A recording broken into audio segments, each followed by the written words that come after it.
Bien, bonjour à tous, bonjour à toutes, bonjour à tous.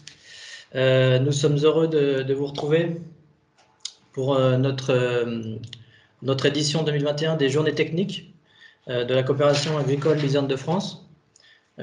Cette année, nous sommes contraints de l'organiser en visioconférence.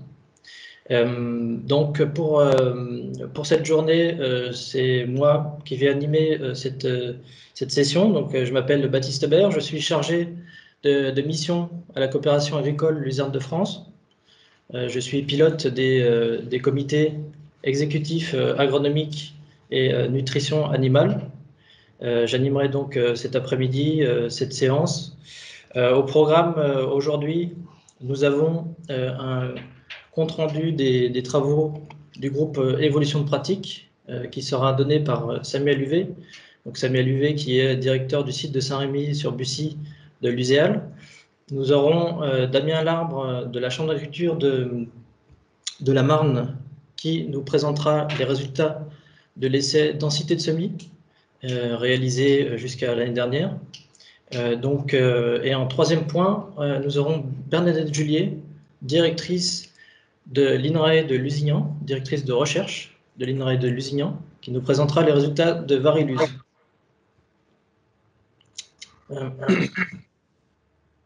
Voilà pour ce programme.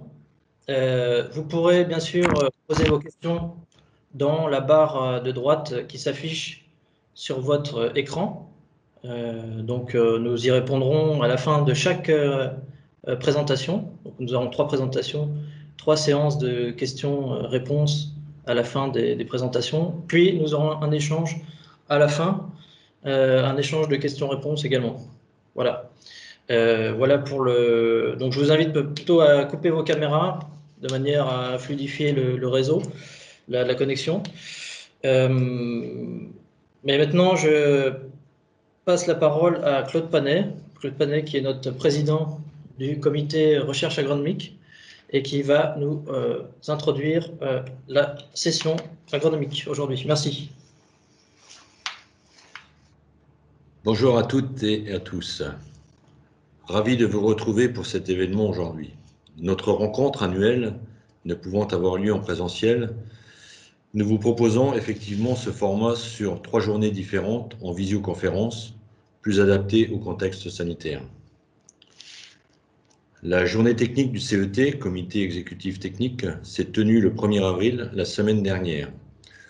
Aujourd'hui, nous réunissons la journée technique du CERA, Comité exécutif de recherche agronomique, et nous clôturerons par la journée technique du Sénat, Comité exécutif nutrition animale, le 16 avril prochain.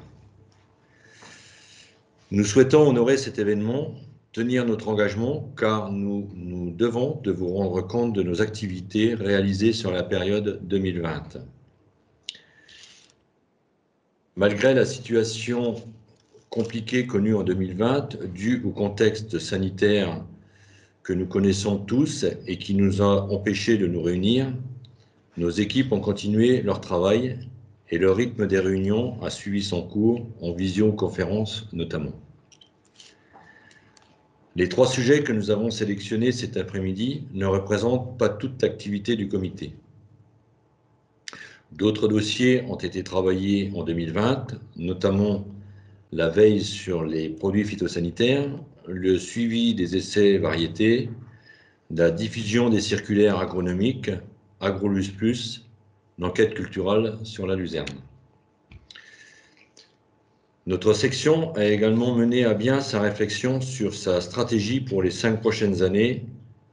Un rapport complet nommé Luzerne 2026, identifiant les opportunités et perspectives de développement pour la filière, a été conçu de concert avec l'ensemble des parties prenantes. Ce rapport est le fruit du travail de toutes les femmes et de tous les hommes de cette filière, du conseil d'administration, des membres des comités techniques, des partenaires impliqués dans la filière. Vous pouvez retrouver l'ensemble de ce travail stratégique de filière sur notre site luzerne.org, sous la forme du document complet, mais aussi du replay de la conférence donnée à l'occasion de sa restitution du 4 mars dernier. Je rappellerai aussi qu'en 2020, on devait se déplacer en Roumanie pour voir le développement de la luzerne, parce qu'il faut savoir que la Roumanie, à l'heure actuelle, est dans l'Europe, et depuis maintenant 3 ans, la luzerne se développe. Donc, le CERA, accompagné des directeurs de DESI, on avait organisé un voyage de 3 jours, et en l'occurrence, on allait dans la plus grande ferme d'Europe, qui s'appelle Aldara, 70 000 hectares, et on allait aussi dans une DESI qui se trouve près de Bucarest, qui est montée par des Libanais, pour voir donc la partie industrielle, parce que quelque part, la Champagne a été précurseur de la luzerne. Aujourd'hui, il se fait de la luzerne en Roumanie, et pour connaître un petit peu ce pays, ça va demain être des grandes surfaces. Donc, voir la partie industrielle, voir aussi la partie agronomique, parce que ces gens-là étant dans l'Europe, certes, les terres sont peut-être différentes, mais pour avoir des autorisations qui soient différentes des nôtres ou avoir le droit de faire telle ou telle chose. Donc, ce voyage n'a pas pu se faire à cause du Covid. Il ne se fera pas non plus en 2021, mais j'espère qu'en 2022, on pourra à nouveau se rendre en Roumanie. Et puis ensuite, le CERA a organisé sur le mois de juin un déplacement de 2 jours pour rencontrer Hubert Charpentier, qui est agriculteur dans l'Indre et un ancien chercheur du CIRAD, agronome-chercheur. Pourquoi aller chez cet homme-là? C'est parce qu'à l'heure actuelle, dans le CERA, il y a une commission agronomique qui travaille tous les aspects agronomiques, mais surtout aussi les aspects importation, parce qu'il est beau de faire des belles réunions dans la luzerne, mais aujourd'hui, ça devient compliqué de faire lever de la luzerne. Nous sommes dans des périodes de sécheresse. Donc, voir d'autres techniques. Et cet homme-là pratique le semi-direct depuis 20 ans. Il a fait ensuite évoluer son système en couverture végétale permanente. Cette couverture est assurée par des cultures intermédiaires et depuis 10 ans par des couverts permanents de luzerne et de lotier dans lesquels il a cultivé le soja, le blé dur, le blé tendre, le pois d'hiver et le sorgho. Donc, rencontrer des gens qui pratiquent ces choses-là depuis 20 ans, c'est toujours intéressant. Il faut regarder l'avenir. Aujourd'hui, on a une météo qui est différente de ce qu'on a pu connaître. Donc, j'espère que ce déplacement se fera au mois de juin. Maintenant, sans plus attendre, je vais passer la parole à Samuel Huvet, qui est le directeur du site de Saint-Remy-sur-Bussy, responsable agronomique chez Luséol, et qui va vous présenter les activités du groupe Évolution des pratiques. Merci pour votre attention. Bonjour à toutes et à tous. De mon côté, on a un petit problème technique. Voilà. Voilà, je vais vous présenter au sein du CERA, je rappelle le CERA, c'est le comité exécutif de recherche agronomique, le groupe qui s'appelle Groupe Évolution des pratiques. Ce groupe comprend différents membres, 11 membres, le CERA représente 17 membres, mais ce groupe-là représente 11 membres. Il est composé de différents responsables agronomiques ou des responsables relations adhérents en fonction de leur dénomination. Il comprend Damien Larbre de la Chambre d'agriculture. Il comprend également des agriculteurs administrateurs qui nous rapportent leur expérience et également des représentants des maisons de semences. Donc par rapport, et Claude l'a expliqué, on a des changements climatiques et par rapport à ces changements climatiques, on a des enjeux. C'est d'identifier, de valider des solutions techniques et agronomiques par rapport à 2 aspects qui sont très importants en ce moment. C'est la diminution des désherbants chimiques et le changement climatique, avec 2 objectifs. C'est de trouver des solutions sur la pratique des semis et de trouver aussi des solutions alternatives au désherbage chimique.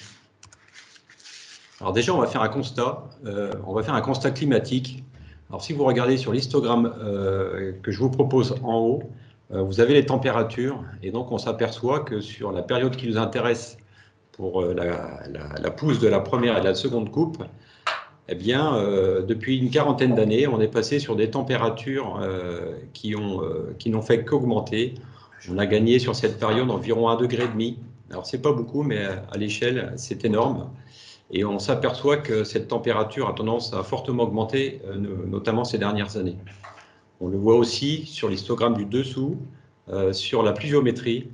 Hein, on le voit, on est passé de 300 mm sur cette période à environ 250 mm. Et ça s'est concentré sur les dernières années. Je ne vous parle pas de l'année 2020 où, malgré les pluies hivernales, on a eu une sécheresse de printemps. Deuxième constat, c'est les rendements. Là, vous le voyez très bien, on a eu des augmentations de rendement jusque dans les années 2000. Et puis, depuis les années 2000, on a plutôt une baisse de rendement assez significative, liée notamment à ce changement climatique. Et on le constate surtout sur les 9 dernières années, où sur ces 9 dernières années, on a 5 années inférieures à 11,5 tonnes. Hein, et je vous rappelle les rendements catastrophiques que l'on a eus sur l'ensemble de la profession en 2020, avec des rendements qui étaient inférieurs à 10 tonnes. Alors, qu'est-ce qu'on peut faire et qu'est-ce qu'il faut faire? Donc, il faut proposer aux agriculteurs d'autres solutions, puisqu'on s'aperçoit que les solutions actuelles ne sont peut-être plus des valeurs sûres, notamment comme le semis en ternu d'été, hein, qui représente la majorité des semis. Malgré tout, ce sont des semis qui se déroulent dans de bonnes conditions. Mais par contre, après ce semis, on a des déficits hydriques pendant la période estivale, donc ce qui engendre des levées tardives. Hein. La première fois qu'on a constaté cela, c'était en 2015. En 2015, sur des semis qui étaient réalisés fin juin, début juillet, on a eu des levées qui se sont déroulées un mois et demi après. Donc c'est des choses qu'on n'avait pas l'habitude de voir. Et puis, les 3 dernières années nous rappellent que ça devient de plus en plus courant. Et donc ça implique un retard de végétation avant l'hiver, un enracinement superficiel, et puis donc tout simplement une perte de potentiel en première année. Il suffit de regarder le potentiel de nos premières années depuis 3 ans. Il est fortement impacté par ce changement climatique. Également, les ternus de printemps, qui sont les solutions de secours sur des semis d'automne, c'est pareil, elles ne bénéficient plus toujours de l'humidité résiduelle de la sortie d'hiver. On l'a constaté notamment en mars-avril 2020, l'année dernière, avec une évapotranspiration exceptionnelle et donc un dessèchement superficiel du sol, malgré toutes les pluies hivernales. Donc, ce n'est pas gage de réussite d'avoir de la pluie d'hiver maintenant, parce que si on a une sécheresse de surface, nos graines ont du mal à germer et nos luzernes ont du mal à pousser. Donc, l'alternative, c'est quoi? C'est de développer peut-être d'autres façons de semer. Alors, il y a des semis qui sont déjà connus, hein, c'est les semis sous couvert de céréales d'hiver, céréales de printemps, pardon, et donc les semis sous orge de printemps. Donc ça, c'est des semis qui sont plutôt classiques. Par contre, on essaye de voir s'il n'y a pas un intérêt à développer des semis qui seraient réalisés sous céréales d'hiver, et notamment sous escourgeons et sous blé. Et donc, l'intérêt, c'est quoi? C'est de permettre simplement à la luzerne de s'implanter plus précocement et pour pouvoir passer justement cette période estivale et de moins souffrir du dessèchement. Alors, qu'est-ce qu'on en a fait? On a essayé de déterminer un petit peu des itinéraires qui étaient déjà opérés dans la nature. Et donc, on est allé voir nos agriculteurs et on a, par l'intermédiaire d'un questionnaire, essayé de caractériser un petit peu les itinéraires qui étaient déjà existants, que ce soit sous des couverts d'hiver ou éventuellement aussi à pressive, parce que ça, c'est quelque chose qui se développe. Hein, la méthanisation se développe et donc l'intérêt peut-être d'utiliser des cultures intermédiaires pour valoriser des luzernes serait intéressante. Donc, qu'est-ce que l'on a fait après? On a regroupé ces entretiens, on a essayé d'étudier les contraintes, les opportunités en fonction des différents itinéraires. Donc, on les rappelle, hein, sous couvert d'orge de printemps, de blé de printemps, d'hiver, de tournesol et céréales immatures. Et puis, donc tout ça, ça a conduit à la publication d'une circulaire agronomique, la circulaire 195, où le groupe de réflexion a développé un petit peu les différents itinéraires possibles et ce sur quoi il fallait être vigilant. Donc, ça nous a amené à construire un tableau, donc je ne vais pas vous détailler. Hein.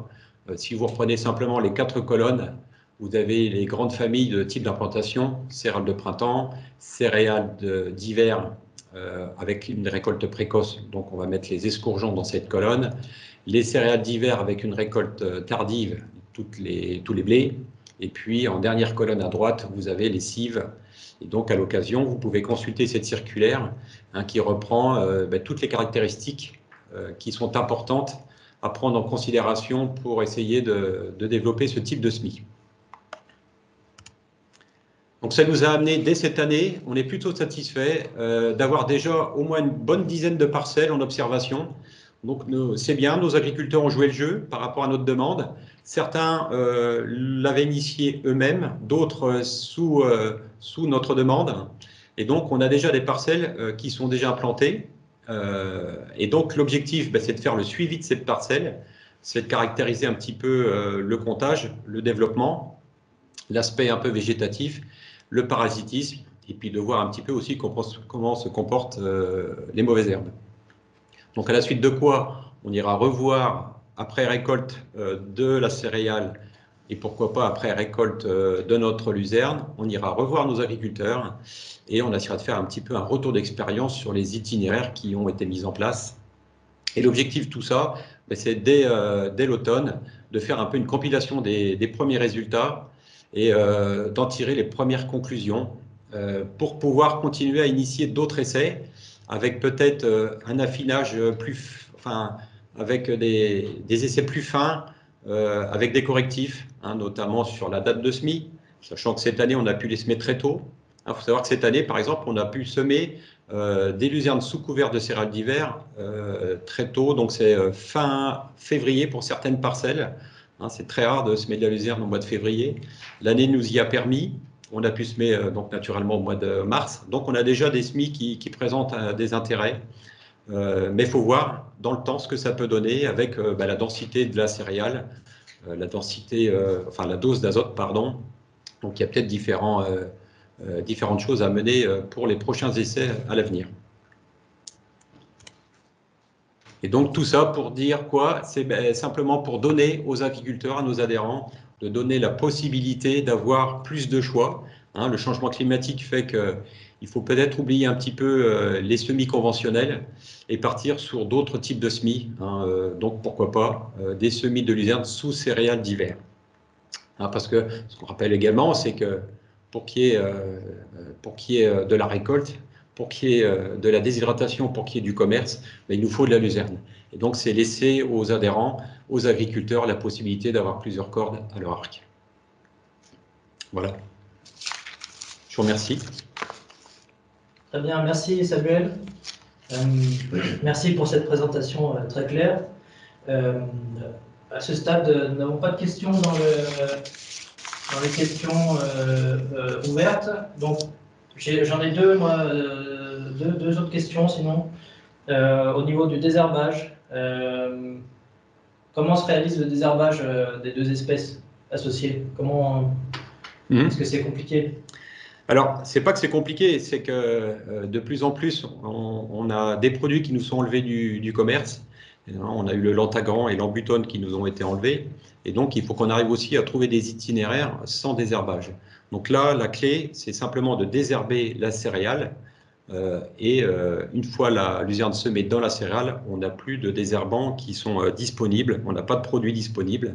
Donc la seule solution, c'est de désherber la céréale. Mais comme il y a la concurrence de la céréale et de la luzerne, ça laisse d'autant moins de place pour les mauvaises herbes. D'accord, merci. J'ai une autre question sur les contraintes de passage en semis sous couvert. Quelles contraintes il peut y avoir à passer à un semis d'été sur sol nu à un semis sous couvert, notamment sur l'exploitation technique ou économique? Déjà technique, ça va être la concurrence. Il va falloir gérer la concurrence entre la densité de la céréale et la densité de la luzerne. Et il va falloir trouver un équilibre entre ces deux cultures. Donc, il va peut-être falloir aussi revoir un petit peu nos critères habituels, réduire la densité de la céréale pour libérer un peu plus de place pour la luzerne. Il va falloir aussi gérer après coup le parasitisme, et notamment les campagnols, parce qu'on le sait, quand on a des luzernes en sous-couvert, on favorise quand même un terrain, un habitat pour les campagnols, donc ça c'est quelque chose à gérer. Et puis, il va falloir gérer l'azote aussi sur la céréale. Au-delà de ça, on a aussi des essais qui vont se faire sur les cives. Et donc, ça, c'est quelque chose qu'on ne maîtrise pas parce que la méthanisation se développant, il va falloir qu'on trouve aussi différents itinéraires, notamment sur des céréales immatures. Ce n'est pas des choses qu'on a l'habitude de pratiquer. Ça ne s'est pas pratiqué il y a quelques années déjà, quelques dizaines d'années. Et là, on revient un petit peu à nouveau pour ces pratiques. Donc, on va plus découvrir certaines choses. Bon, il y a des choses qu'on maîtrise, hein, évidemment, c'est la densité. Hein, il va falloir absolument gérer ça et l'azote. J'ai une question là, dans les questions ouvertes à l'ensemble des personnes connectées. Une question sur le comportement de la luzerne de semer très tôt, en février-mars, en cas de froid tardif en avril. Oui. On s'est posé cette question, est-ce que c'est pas prendre des risques de semer très tôt? Alors cette année, ça a pu se faire parce qu'on a eu les conditions qui ont été celles que l'on a connues, avec un mois de février où on a eu 5 jours à plus de 20 degrés, hein, ce qui nous a fait repartir la végétation, ce qui nous a donné envie de semer. Donc on a des semis qui ont effectivement été faits fin février, début mars. Après, on prend peut-être moins de risques d'un gel mécanique parce qu'on est sur des conditions, où, et on l'a rappelé précédemment, sur les semis de printemps, on a des conditions qui sont de plus en plus séchantes, même en mars et avril. Donc on prend moins de risques de gel parce que ça sera un gel sec, ça ne sera pas un gel mécanique où on va avoir un sol qui va souffler avec l'humidité. Et donc il y a toujours une part de risque. Hein. D'ailleurs, on l'a bien vu avec les différentes gelées qu'on a eues sur d'autres cultures et notamment la betterave. Mais actuellement, de ce qu'on a constaté par le gel que l'on a eu, on n'a pas vu de luzerne gelée. Donc on est plutôt confiant, c'est une plante qui résiste très bien. D'accord. Ok. Écoutez, je n'ai pas d'autres questions à ce stade. Je propose, 13h23, je propose qu'on passe au sujet suivant. Il s'agit de parler des résultats de l'essai dose de SMI par Damien Larbre de la Chambre d'agriculture de la Marne. Bien, bonjour à tous et à toutes. Donc, je suis là pour vous faire un petit point sur l'expérimentation dose de SMI de luzerne qui a été menée en 2017, pardon. Sachant qu'au niveau de cette expérimentation dose de SMI, nous avons également testé des propositions de semences enrobées en éléments nutritifs et enrobées en éléments nutritifs et rhizobium. Alors, un petit rappel des objectifs de cette expérimentation. Donc, cette expérimentation a été menée en Champagne-Ardenne, donc sur des sols de craie, c'est quand même un point important. L'objectif était bien de tester donc différentes densités de semis, d'un point de vue résultat productivité, densité, avec des graines nues, avec nos graines enrobées, éléments nutritifs et rhizobium. Alors, c'est un essai traditionnel, hein, essai à répétition, 4 répétitions, qui a été mené au lycée agricole de Sommevel, à côté de Châlons-en-Champagne. Le SMI est réalisé derrière un escourgeon début juillet 2017. À savoir qu'en 2017, l'été a été relativement favorable aux implantations de luzerne. D'ailleurs, sur la photo, vous voyez l'essai en première année de production. Alors, les traitements. Au niveau des traitements, donc on avait trois groupes. Hein. Un groupe avec des semences nues, un groupe avec des semences à enrobage nutritif et un groupe avec des semences à enrobage nutritif plus rhizobium. En semences nues, notre objectif était de partir de densités faibles, avec des densités à 10 kg de semences hectare, puis 15 kg, 20 kg et 25 kg. Nous ne sommes pas allés au-delà de 25 kg. À partir du moment où on avait des enrobages, bien sûr, le poids de mille grains changeait puisqu'on avait la charge de l'enrobage autour de la graine. Et donc, on a été obligé de modifier et de majorer nos doses de SMI. Un équivalent enrobage nu, semence nue enrobage nutritif.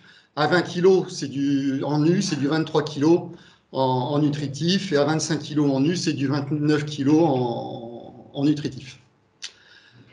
Derrière, en fait, ce qu'on a suivi, nous, c'est des nombres de graines mètre carré, et au long de l'essai, on va suivre des nombres de plantes mètre carré. Bon, en dessous, vous voyez les photos, c'est bien les 8 traitements peu de différence à l'œil au moment de la levée. Sur les photos, on a un effet visuel qui est plus dû à la luminosité sur les parcelles de luzerne. Alors, on va s'attarder dans un premier temps sur le groupe des semences graines nues et des différentes densités, donc 10 kg, 15 kg, 20 kg et 25 kg. Donc, sur le graphique que vous avez devant vous, on va regarder déjà tout ce qui a été graines semées au mois de juillet 2017. Donc, c'est les colonnes en mauve clair. Donc, ça correspond à nos densités semées. Alors, sur les colonnes en violet, Plantule fait un comptage en mars 2018, c'est-à-dire en sortie d'hiver suivant l'année du semis. Eh bien, on se rend compte déjà qu'on a en présence que de 40 à 50% des pieds en sortie d'hiver. Alors, vous allez me dire comment ça se fait qu'on a une telle perte de plantules. Alors, ce qu'il faut savoir, c'est qu'on a déjà des semences, la graine de luzerne en elle-même est assez dure et a besoin de beaucoup d'humidité pour germer. Et donc, quand on la positionne en été, on a quand même un certain nombre de graines qui n'ont pas assez d'humidité pour germer, qui ne donneront pas une plantule. Et puis derrière, on peut avoir des plantules qui germent mais disparaissent dues à la concurrence des plantules voisines. Donc ça, c'est les plantules en mars 2018. La colonne verte, c'est les plantules en mars 2019. Après une année d'exploitation, ben vous voyez qu'on a toujours un petit effet de réduction sur ces populations de luzerne après un an d'exploitation. Et quand on regarde la dernière colonne en août 2020, eh bien là, on est en fin d'exploitation. Et donc, en fin de troisième année, on se retrouve avec des populations qui sont inférieures à 200 pieds mètres carrés. Alors, sur le graphique que vous avez maintenant, on a ajouté le groupe des semences enrobées, donc éléments nutritifs à 20 ou à 25 kg, enfin, équivalent, graines nues, ou éléments nutritifs plus rhizobium.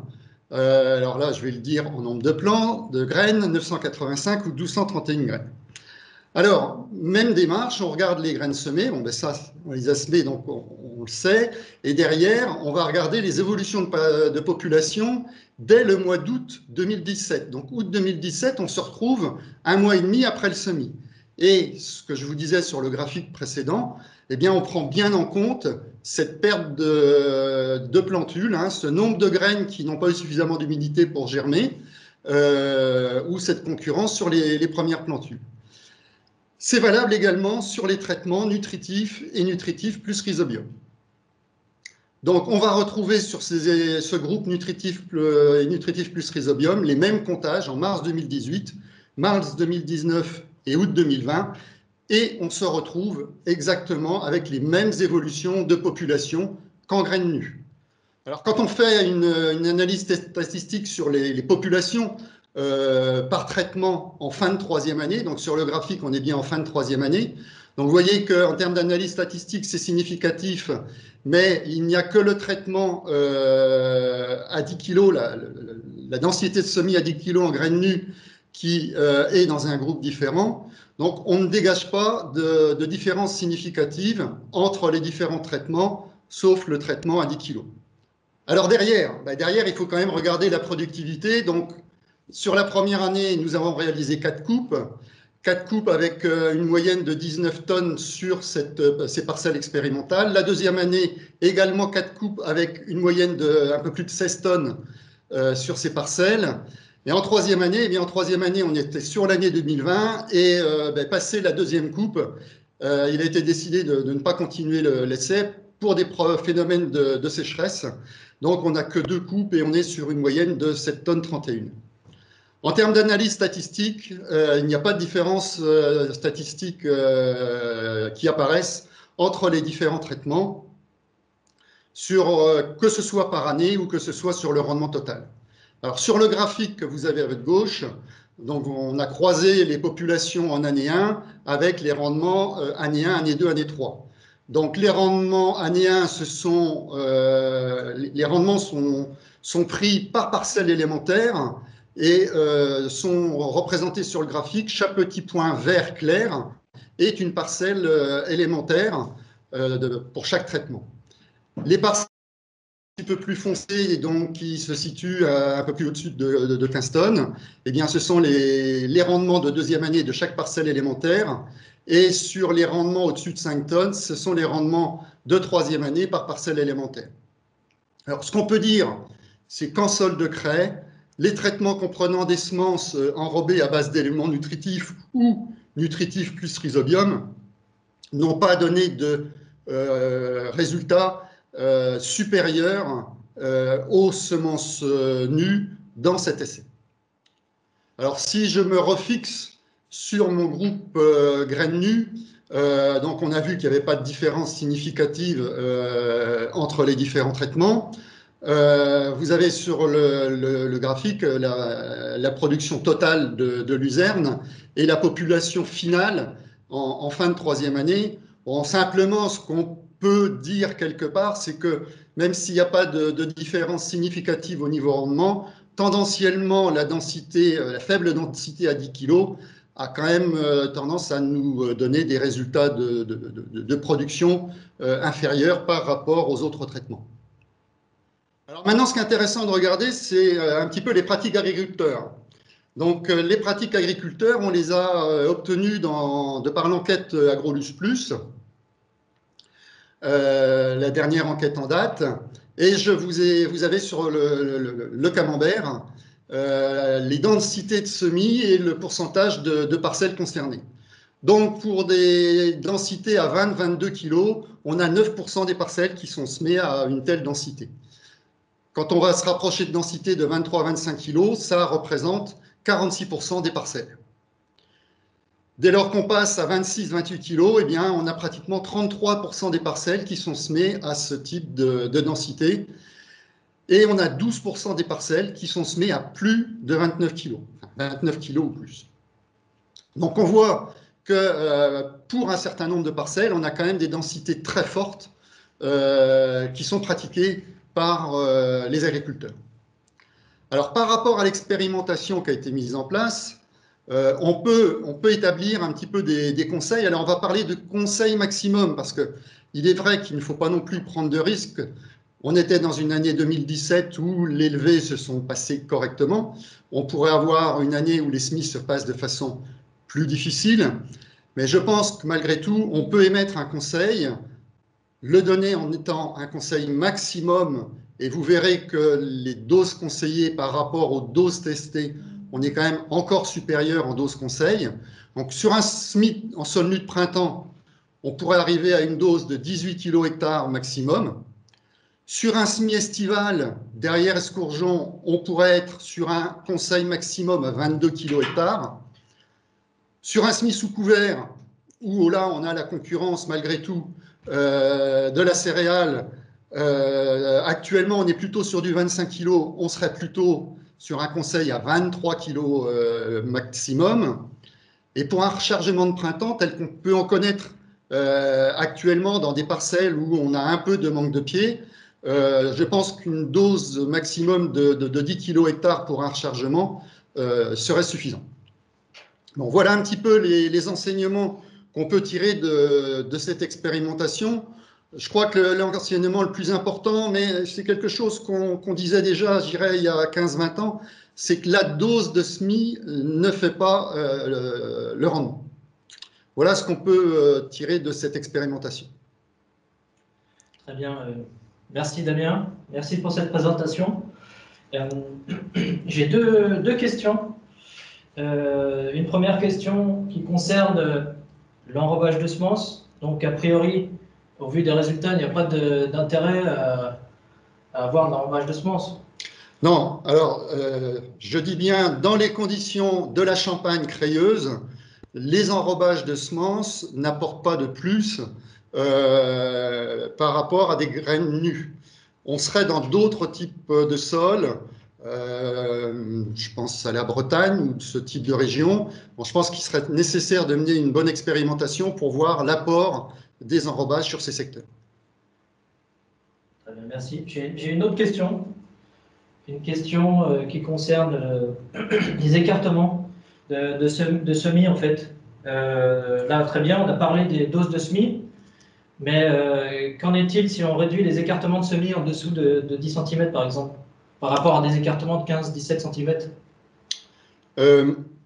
Par le passé, on a des agriculteurs qui se mettent à des écartements réduits de type 8 cm. Les constats qui ont pu être faits sur ces parcelles-là, il n'y a pas d'augmentation de production de la luzerne, on n'a pas d'augmentation de rendement.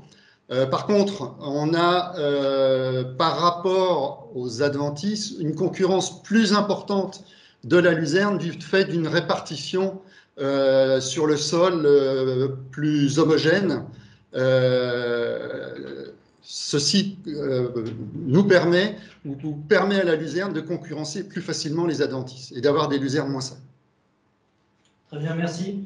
On a également une remarque dans les commentaires, juste une remarque sur l'acceptabilité par les adhérents, qui n'est pas toujours facile. Ils ont l'impression d'assurer avec des grosses doses de SMI.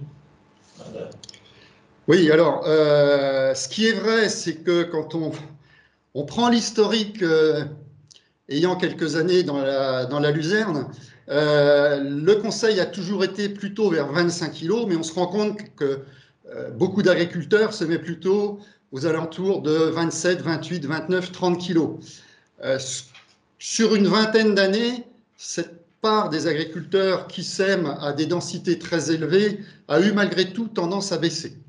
Bon, je pense qu'il faudrait qu'on réussisse à rassurer les agriculteurs qui sont encore dans ce type de dose en leur disant qu'ils peuvent se rapprocher déjà dans un premier temps de la dose de 25 kg sans aucun problème. Question, on va passer au sujet suivant. Donc, sujet qui concerne les résultats du projet Varilus. Voilà, c'est Bernadette Julier, directrice de recherche de l'INRAE, qui va nous en parler. Merci. Merci Bernadette. Oui. Bonjour à tous. Merci de me donner l'opportunité de faire cette présentation. Oui, donc je suis directrice de recherche à l'INRAE et non pas de l'INRAE, vous avez sûrement rectifié. Je vais vous présenter les résultats d'un projet qui avait été soutenu par un CASDAR, donc le ministère de l'Agriculture, qui s'est terminé en 2019, qui avait pour but d'évaluer l'effet de la fréquence de fauche et de la variété sur le rendement et la qualité de la luzerne. Et c'était une approche de modélisation et d'expérimentation. Travaux menés à l'INRAE avec les sectionneurs, en particulier les sectionneurs de la CVF. Donc, vous connaissez tous la multifonctionnalité attribuée à la luzerne. Donc, c'est la principale légumineuse fourragère pérenne qui permet de produire du fourrage, mais aussi d'assurer une fixation symbiotique de l'azote atmosphérique, de faire des économies en énergie fossile, justement en ne consommant pas d'engrais azotés de synthèse, de réduire les gaz à effet de serre et d'améliorer la qualité des sols et d'autres services aussi. Un certain nombre de producteurs, à juste titre, ont remarqué qu'il était nécessaire d'accroître le rendement pour améliorer la compétitivité de cette culture, améliorer la valeur alimentaire et améliorer autant que se peut les impacts environnementaux. Ici, on a étudié deux leviers d'action, l'un qui est le choix variétal et l'autre la fréquence de fauche. Nous partons d'un statut de connaissance dans lequel on sait qu'au cours de la repousse, donc ici en abscisse, on a un accroissement de la production de biomasse lors de la repousse. Donc c'est la courbe en bleu. Évidemment, si on a une coupe précoce, on produit moins que si on a une coupe tardive. Et on sait aussi, le graphe à droite, que la qualité diminue au cours de la repousse, en même temps que l'accumulation de biomasse. Et donc là, en revanche, une coupe précoce permet une meilleure qualité qu'une coupe tardive. On sait aussi, et donc voilà, il y a un compromis à faire entre une coupe précoce qui permet potentiellement des meilleures qualités, mais avec une perte de rendement, et puis une coupe tardive qui permet plus de rendement, mais une perte de qualité. On sait aussi qu'il existe de la variabilité génétique, et par exemple des variétés de type sud, représentées à gauche avec en pointillé, qui démarrent plutôt au printemps, qui ont probablement une accumulation de biomasse possible plus faible, mais donc il y a des stades de coupe, par exemple en coupe précoce, où on attend un potentiel de rendement assez intéressant pour les variétés sud. Et on sait aussi qu'il y a des différences pour la valeur alimentaire de la luzerne, parce qu'il y a eu des progrès génétiques qui sont faits au fur et à mesure des années par les sélectionneurs, et donc des variétés qui sont avec des teneurs en protéines ou des digestibilités un petit peu meilleures que les variétés plus anciennes. Voilà, sur la diapositive suivante, j'explique un peu le contexte de notre travail dans ce projet Variluz. Donc, on a mis en œuvre 2 démarches, l'une d'expérimentation et l'autre de modélisation. Alors, l'expérimentation, d'une part, elle a eu lieu par des dispositifs de petites parcelles installées au champ, dans 4 lieux représentés là en France chez les sélectionneurs, dans lesquels on a comparé le rendement et la qualité de 11 variétés exploitées avec 3 rythmes de fauche, donc dans ces 4 lieux, et sur 2 ans. 2 années de récolte à la suite de l'année d'implantation. Donc ces 3 rythmes, c'est un rythme lent avec 3 coupes par an, un rythme normal avec 4 coupes et un rythme rapide avec 5 coupes par an. L'autre expérimentation consistait à avoir des grandes parcelles en un seul lieu, en Champagne, avec 2 variétés et 3 rythmes de fauche. La deuxième démarche consistait à faire de la modélisation, donc modéliser la production de biomasse et la qualité de culture de luzerne en prenant en compte la variabilité génétique et la fréquence de coupe. Diapositive suivante. Donc, pour la modélisation, on a utilisé le modèle STIX, qui est un modèle développé à l'INRAE depuis plusieurs années, qui permet de prédire la production d'un certain nombre d'espèces, dont les prairies. Et il avait été amélioré récemment quand le projet a commencé pour prendre en compte les espèces pérennes avec des réserves racinaires, donc ce qui est le cas de la luzerne. Dans le projet, on a cherché à mieux paramétrer STIX pour la luzerne, tout spécialement. STIX, il fonctionne en considérant la photosynthèse permise par la culture. Donc, c'est la photosynthèse qui permet de fixer du gaz carbonique, donc du carbone. Et ce carbone, donc assimilé sous forme de sucre, est attribué aux différents organes de la plante, donc des fruits, des tiges, des feuilles, des réserves temporaires en aérien et en racinaire aussi, des réserves racinaires pérennes et puis des parties structurelles des racines en souterrain. Une partie de ces biomasses peut être perdue, soit des feuilles qui tombent au sol ou des racines qui meurent, et donc qui sont recyclées. L'allocation de l'azote, qui est fixée par les plantes, ou absorbée d'ailleurs, fixée ou absorbée, suit à peu près le même chemin que l'allocation de carbone. Plus il y a de carbone alloué à un organe, plus il y a aussi d'azote qui est alloué. Diapo suivante. Donc, ce modèle a été amélioré donc, au cours du projet en utilisant des données anciennes qui étaient disponibles. Et ici, on voit à gauche que la prédiction de la productivité est assez bonne quand on compare ce qui est simulé en ordonnée avec ce qui est observé dans des essais qui n'avaient pas servi à paramétrer le modèle. Donc, on a une assez bonne prédiction de la productivité. Et pour ce qui est de la quantité d'azote produite par la plante entière, sur la droite, c'est pareil, on a une prédiction assez correcte par rapport aux valeurs observées. Diapo suivante.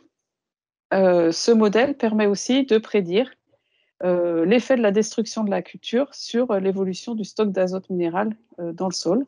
Donc après, c'est un peu l'aspect environnemental du modèle, c'est à savoir ce qu'on fait de cet azote si on se dépêche de mettre une culture suivante, de façon, on fait le nécessaire pour que cet azote ne soit pas lixivié.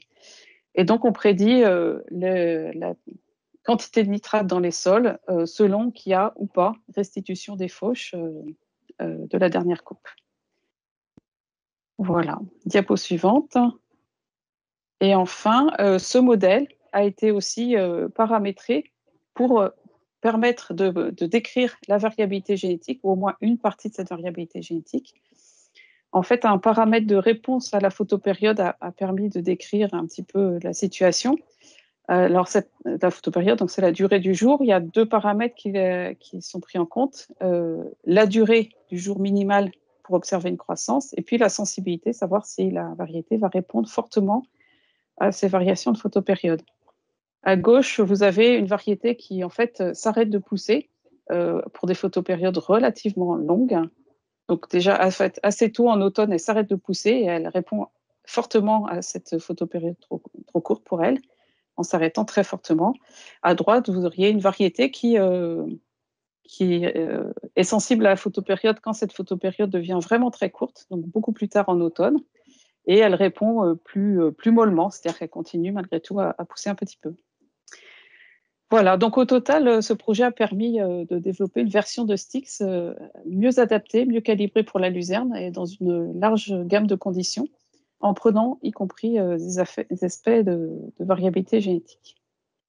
Alors, pour ce qui est de la partie expérimentale, sur le rythme de coupe, je vous rappelle les 3 rythmes de coupe, diapo suivante.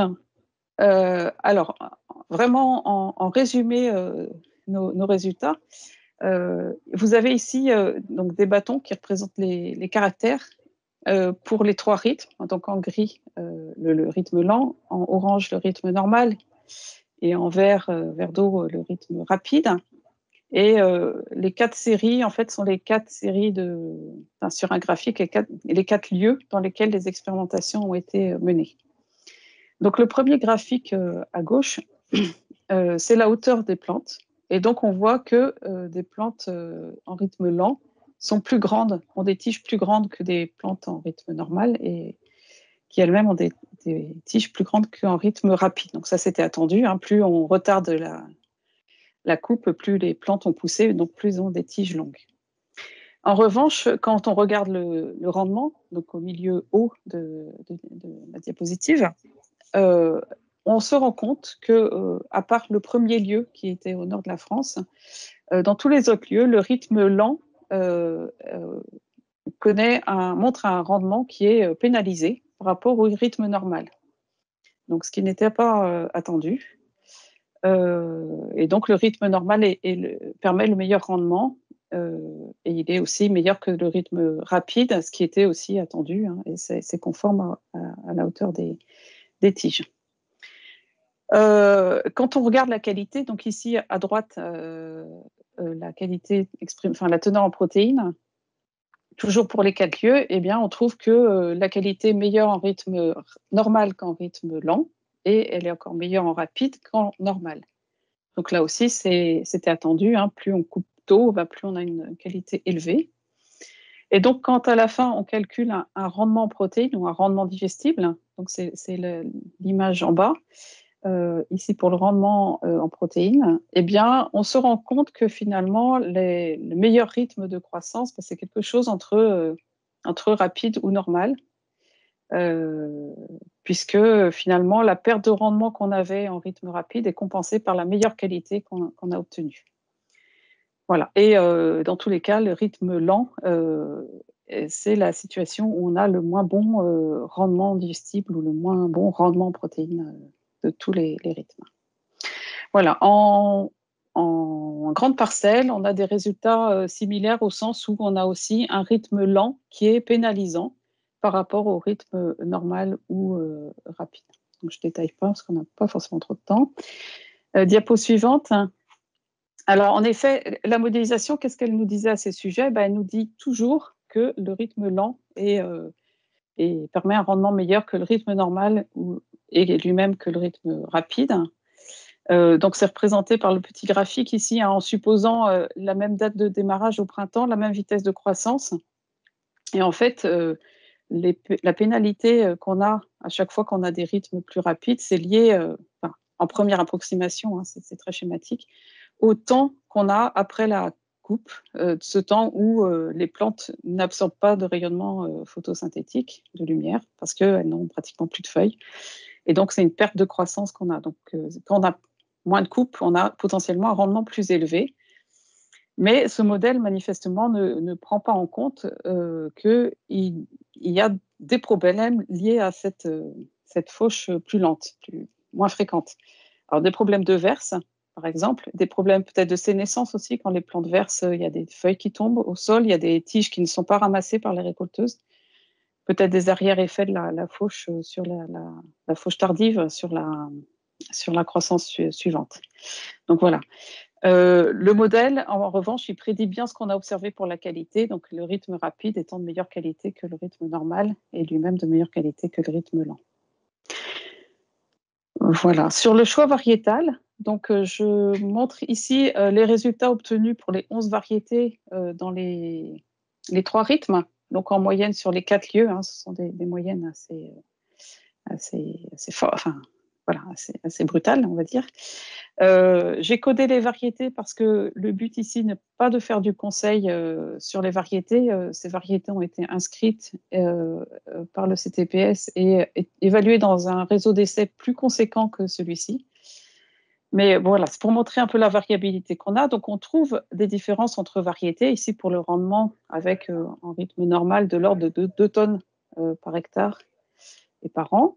Donc, ce n'est pas rien. Et ceci est observé pour toutes les variables. On a quelques interactions entre la variété et le milieu. Donc, le milieu étant ici le lieu, l'année, la coupe, le rythme. Voilà. Cependant, ces interactions n'étaient pas très, très fortes malgré tout, hein. Alors, j'ai représenté avec des astérix rouges les variétés sud, alors qu'on voit un peu pénalisées en rythme lent. Hein, les 2 variétés sud sont plutôt dans le bas des scores. Bon, plutôt plus ou moins correctes en rythme normal, et par contre montrent un certain intérêt en rythme rapide. Voilà, ce rythme leur va bien, on va dire. Voilà. Oui, je voulais aussi faire remarquer que Non, je voulais rien faire remarquer. Diapo suivante. Qu'est-ce que nous dit le modèle sur les comparaisons de variétés entre une variété de type sud et une variété de type nord? Eh ben, la variété de type sud, elle démarre plus tôt au printemps. Et si on suppose la même vitesse de croissance que la variété nord, et en supposant aussi que la variété nord, elle s'arrête de pousser, hein, liée à sa sensibilité à la photopériode, et ben à la fin, on obtient une biomasse aérienne annuelle inférieure pour la variété nord que pour la variété sud. Voilà, donc manifestement, ce résultat de modélisation, enfin, cette prévision de modélisation, elle s'observe mieux en rythme rapide qu'en rythme lent. Diapo suivante. Ici, j'ai représenté la valeur des variétés pour la teneur en protéines. Donc, de la même façon, on a des différences entre variétés, assez peu d'interactions entre la variété et le milieu. On trouve des différences plus significatives en rythme rapide entre variétés qu'en rythme lent, hein. Le rythme lent a l'air d'avoir écrasé un peu les différences. Et de la même façon, quand on regarde un peu les variétés, donc entre variétés de type nord, on a des différences aussi, hein, de teneur en protéines. Donc ces différences qui sont sont gratuites, c'est-à-dire une variété améliorée en protéines, elle ne coûte pas forcément plus cher, à voir si elle se classe aussi au mieux en rendement. Quand on regarde les variétés de type sud, on voit qu'elles sont plutôt en deçà, hein, concernant la qualité. Alors, je ne dirais pas que c'est une raison, c'est parce qu'elles sont des variétés sud qu'elles sont de moins bonne qualité, c'est plutôt que les efforts de sélection ont été moins élevés sur ces variétés. D'une part parce que ce n'était pas un critère d'inscription des variétés jusqu'à récemment au CTPS, donc ça l'est devenu voilà, depuis quelques années. Et d'autre part, le marché des variétés sud en France était encore très restreint, donc il n'y avait pas non plus forcément matière à travailler là-dessus, et je crois que ça peut changer dorénavant.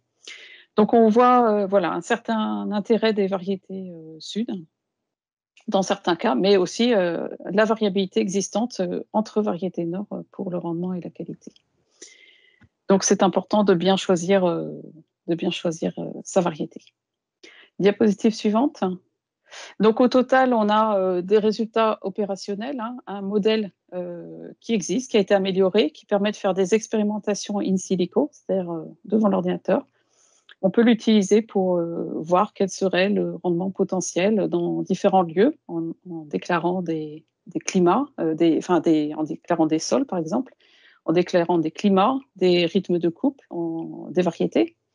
Donc c'est un outil qui est disponible, hein.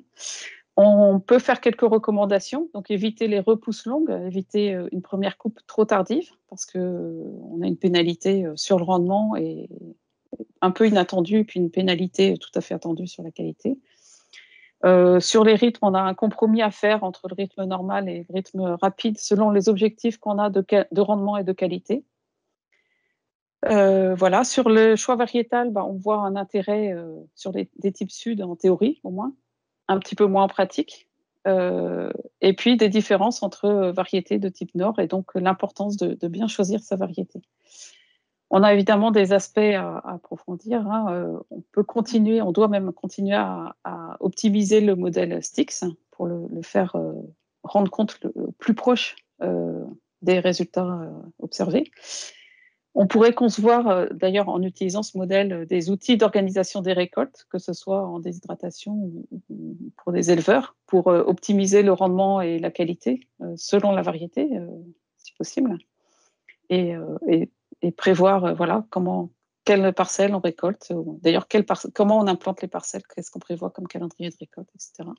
Et puis, on a besoin de continuer la sélection. Alors, je coordonne un projet européen qui s'appelle ECLEG, dans lequel on essaye et on développe des outils pour décrire la variabilité génétique disponible pour des caractères importants, hein, le rendement, bien sûr, la qualité, les tolérances à différentes maladies ou sécheresses, etc., la germination, et développer des outils de sélection assistée par marqueur pour que les sélectionneurs puissent aller plus vite dans leur sélection. Voilà, j'en ai fini et je vous remercie pour votre attention. Et je remercie donc les partenaires de ce projet qui sont mentionnés là, en bas de page. Très bien, merci Bernadette. Merci pour cette présentation très complète. Alors j'ai deux questions. Oui. Une question qui concerne si l'expérimentation en champ finalement a un intérêt quand on a un modèle tel que STIX qui permet de faire des simulations. Question qui fait appel aussi aux limites du modèle. Oui, alors bon, en effet, c'est vrai qu'avec le modèle, on peut faire plein d'expérimentations pour pas très cher. Il suffit d'avoir quelqu'un qui sait parler à STIX et qui a des données, voilà, des données de sol, de climat, ou qui conçoit des données. Enfin, voilà, il peut utiliser soit des climats les 20 dernières années de tel site, ou bien les climats prévus par le GIEC dans le cadre du changement climatique dans 20 ans, dans 50 ans, et il peut faire tourner, comme on dit, le modèle pour voir quelles seront les productions potentielles, en tout cas, dans différents lieux, sous différents types d'exploitation. Alors, on a vu quand même que le modèle, il est bien, mais il n'est pas parfait, donc il ne prédit pas tout. Voilà, il a par exemple, il ne sait pas prédire que le rythme lent peut être pénalisé par de l'averse actuellement. Il ne prédit pas des problèmes de gel sur les parcelles. Il ne prédit pas. Voilà, je pense qu'il y a tout un aspect. Il ne prédit pas les maladies actuellement. Voilà, donc il y a un certain nombre d'aspects qu'il ne prédit pas. La variabilité génétique est décrite, donc c'est vraiment un grand progrès, mais enfin c'est une description qui est assez rustique, évidemment. Un sélectionneur, il ne fait pas simplement un type sud et un type nord, il y a beaucoup plus de variabilité que ça. Donc on a toujours besoin d'essais au champ pour affiner en fait les résultats. Donc des essais, bien sûr, des observations aussi dans des parcelles de producteurs. Donc toutes les données concrètes sont importantes à considérer. Donc je dirais que c'est un outil supplémentaire, ça ne remplace pas. Très bien, merci Bernadette. On va prendre encore une autre question. Question qui concerne cette fois-ci les résultats du projet en tant que tel. sur le rythme de coupe rapide. Finalement, est-ce que ce rythme de coupe rapide présente un intérêt? Alors, moi, je dirais que ça dépend finalement de ce qu'on veut faire de la biomasse qu'on a récoltée. Si on a besoin d'une biomasse avec une très bonne qualité, une très forte teneur en protéines et une très bonne digestibilité, eh ben oui, ce rythme rapide, il est intéressant. Voilà. Si on a plus besoin de biomasse et en acceptant une moindre qualité, eh ben, on prend un rythme dit normal. Bon, la chose rassurante, c'est que le rythme dit normal, il est effectivement, il présente déjà un compromis tout à fait raisonnable. Mais dans tous les cas où on veut une qualité améliorée, et voilà, si on considère la luzerne comme étant l'aliment qui va remplacer les tourteaux de soja importés, bah, et que l'attente qu'on a sur ces produits-là, c'est d'avoir le maximum de protéines, et ben, la solution la plus facile, c'est de faucher plus tôt et d'obtenir un produit de meilleure qualité qu'il faut savoir exploiter, enfin, voilà, commercialiser, au total, donner à manger aux animaux à la fin, en sachant que c'est un produit de très forte qualité. Voilà, donc pour moi, oui, le rythme rapide a des intérêts. Et puis, voilà, il faut juste être conscient de ce qu'on récolte. On récolte plus tôt, c'est pourquoi et qu'est-ce qu'on obtient. Voilà, je crois qu'un bon nombre de personnes sauront valoriser un fourrage de meilleure qualité. Et voilà, c'est important de savoir faire, comment dire, de savoir exploiter les capacités de cette plante à fournir un produit de très bonne qualité, ou bien un petit peu moins bon, mais avec une biomasse un peu plus importante. Très bien, merci Bernadette pour cette réponse. Pour le moment, nous n'avons pas d'autres. Ah, j'ai une question Oui. qui arrive. On va prendre. L'impact du rythme rapide sur la densité de pieds. C'est ça, oui. Oui, alors c'est une très bonne question. En effet, la luzerne, elle n'aime pas trop être exploitée trop fréquemment. Et surtout, c'était aussi, je pense que des travaux de nos prédécesseurs hein, qui avaient un peu fixé la début floraison comme étant un rythme optimal. Parce qu'on savait qu'à cette date-là, en fait, les réserves racinaires sont reconstituées. Donc la plante repart et réengage ses réserves racinaires pour assurer la repousse juste après la coupe. Alors voilà, c'est vrai qu'il ne s'agit pas de faucher très très fréquemment tout le temps. Hein, sinon, on va faire disparaître la luzerne assez rapidement. Donc, c'est effectivement un compromis enfin, c'est quelque chose à prendre en compte. Bon, il traîne dans la sagesse des campagnes qu'il faut que la luzerne atteigne la floraison au moins une fois dans l'année.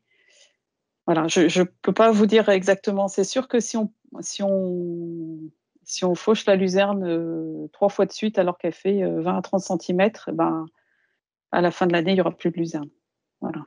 Mais là, quand on est à 5 coupes par an, je ne pense pas qu'on ait vraiment pénalisé les couverts. En tout cas, on n'a pas eu de retour sur l'essai, sur les 4 essais, hein, comme quoi les densités étaient vraiment altérées à la fin de l'expérimentation en rythme rapide.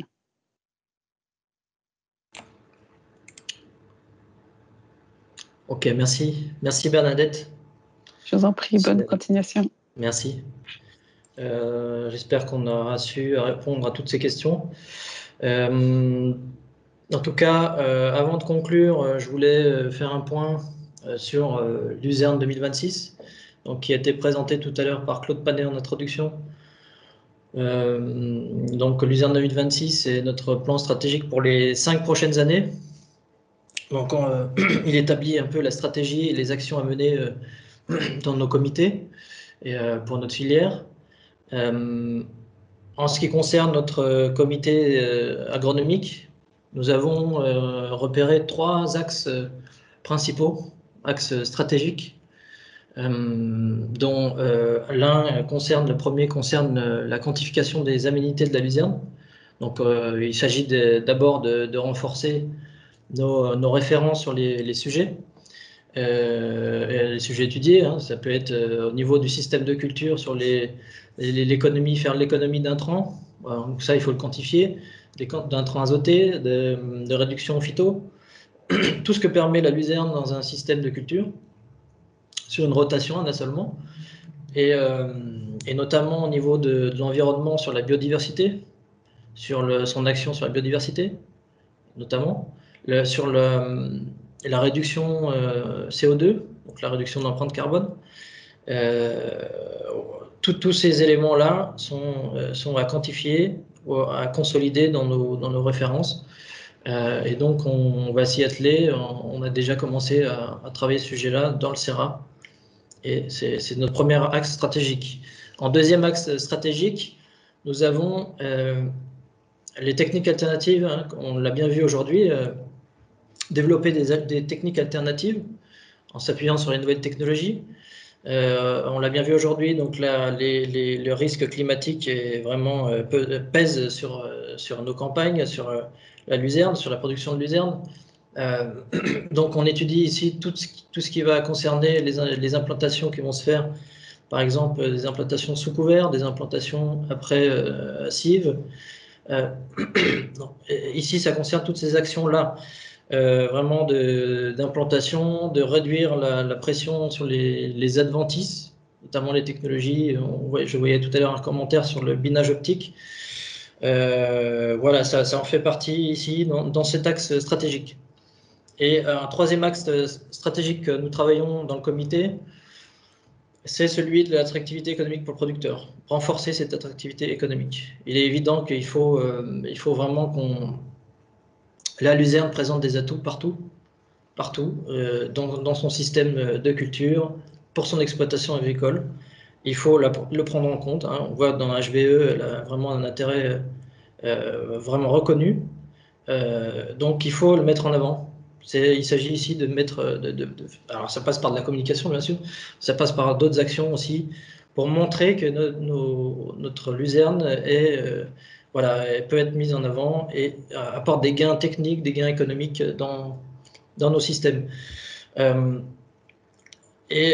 Donc ces trois axes-là sont vraiment les pivots, je dirais, pour les 5 prochaines années, pour la partie agronomique concernant la luzerne, luzerne déshydratée. Donc, à ce stade, j'ai pas d'autres questions. J'ai peut-être une question. Est-ce que nous aurons accès aux présentations? Oui. Donc, vous aurez accès aux présentations sous format PDF et également sous format replay sur YouTube. Vous pourrez revisionner les thèmes qui vous ont été présentés aujourd'hui. Voilà, j'ai pas d'autres questions. Donc, moi, à ce stade-là, je vais conclure. Hein. Ça va être bref. Hein. Je tiens déjà à remercier l'ensemble des intervenants aujourd'hui. Hein. Donc, Bernadette Julier, Samuel Huvet, Damien Larbre et Claude Panet, président du CERA. Je tiens vraiment à les remercier pour leur présentation, leur disponibilité aujourd'hui. Je tiens à remercier tous les participants. On a été nombreux aujourd'hui, une cinquantaine, à suivre cette journée technique. Bien sûr, j'espère qu'on a été assez concis dans nos propos. J'espère qu'on aura su restituer nos présentations majeures de l'année 2020. Bien sûr, il y a d'autres projets, d'autres sujets qui sont étudiés au sein du CERA. On en parlait tout à l'heure, le changement climatique, c'est vraiment un sujet fondamental dans notre comité. L'adaptation des luzernières au changement climatique. Nous travaillons aussi sur la veille sur les autorisations sur les produits phyto, par exemple, et puis les essais variétaux, hein, nous continuons, que ce soit avec l'Union française des semenciers ou CTPS, je pense, et puis des essais, bien sûr, que nous commençons dès maintenant sur les semis sous couvert en particulier, voilà, des observations que nous mettons en place dans les campagnes. Voilà. Et bien sûr, nous continuons à communiquer sur nos réseaux, que ce soit Twitter, Facebook, YouTube. Voilà, on a une chaîne YouTube aussi, la coopération agricole Luzerne de France. On communique également via Facebook Live, puisque nous allons mettre en place des interviews de terrain avec des agriculteurs pour aller voir vraiment sur le terrain, avoir des réactions de producteurs de Luzerne sur des sujets techniques. Voilà, ça nous semble important de montrer ça. Donc nous allons le mener très prochainement. Et puis également les circulaires agronomiques, hein. Il faut que je précise quand même, on publie un certain nombre de circulaires agronomiques chaque année, voilà, qui ont principal objectif, c'est voilà, fournir des recommandations techniques sur des sujets spécifiques tels que des herbages, et voilà, etc. Le semis par exemple. Voilà, nous continuons donc voilà, je vous mets cette slide là pour retrouver l'ensemble des réseaux. Et bien sûr, je tiens à nouveau à remercier tous les intervenants, les membres du comité SERA. Nous sommes 17 dans le comité. Donc je tiens vraiment à remercier l'ensemble des membres du comité. Et également toutes les personnes connectées aujourd'hui pour votre participation et les différentes questions qui ont été posées. Bien sûr, vous pourrez nous retrouver sur YouTube, hein, comme je disais précédemment, vous allez pouvoir retrouver l'ensemble des présentations d'aujourd'hui. Et bien sûr, retrouvez-nous également sur les réseaux. Voilà. Pour télécharger notre plan stratégique Luzerne 2026, vous allez sur luzerne.org, Luzerne au pluriel, avec un S.org, et il va s'afficher directement sur la première page. Vous pourrez le télécharger très rapidement. Voilà, à ce stade, j'en ai terminé. Je vous donne rendez-vous pour notre session du comité nutrition animale qui se déroulera le 16 avril, donc exactement la semaine prochaine, vendredi prochain, à 13h. Également 13h, 14h30, donc là il est 14h15. On a fini un petit peu en avance. Voilà, bon, c'est très bien. Et en tout cas, je vous remercie encore pour votre participation. Voilà, en espérant que l'année prochaine, on puisse se retrouver en physique, voilà, dans une salle ou voilà, un endroit en présentiel. Écoutez, je vous remercie. À nouveau, je remercie tout le monde et bon après-midi. Merci.